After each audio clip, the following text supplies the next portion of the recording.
आजचा दिवस माझ्यासाठी खूप खास होता, कारण माझ्या मम्मीचा वाढदिवस होता. मी जॉबवरून घरी पटकन आली आणि रेडी वगैरे झाली. आम्ही तिघी बहिणीचा छान प्लॅन झालेला होता की आम्ही मम्मीला जाऊन असं छान सरप्राईज द्यायचं. मग काय, आम्ही वाडीला भेटलो आणि मग सगळे मिळून मम्मीकडे गेलो.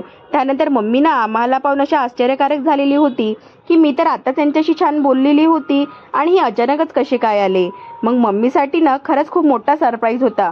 मग तिला छान रेडी वगैरे व्हायला लावलं आणि आम्ही छान असं बर्थडे सेलिब्रेट करायला हॉटेलमध्ये गेलो. खरं सांगायचं तर आम्ही एवढं सुंदर सेलिब्रेशन होईल असं काहीच प्लॅन केलेला नव्हता. तिथे आम्ही केक कटिंग करायला गेलो तर ना तिथे छान असं सॉन्ग वगैरे पण लावून घेतलं होतं आणि छान डेकोरेट पण झालेलं होतं तिथे आधीचंच. तर आम्ही अपेक्षाच नाही केली होती इतकी छान बर्थडे सेलिब्रेट होईल म्हणून. मग काय, छान बर्थडे वगैरे सेलिब्रेट केला, केक वगैरे कापला आम्ही. नंतर मग काय, सगळ्यांनी मिळून असं छान जेवण वगैरे केलं. आणि खरंच सांगायचं तर सरप्राईजच्या नांदामध्ये ना एक गंमतच झालेली होती.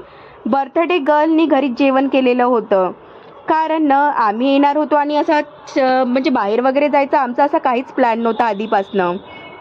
मग काय, बर्थडे सेलिब्रेट तर मम्मीचाच होता, पण जेवण आम्हीच केलं बाहेर जाऊन.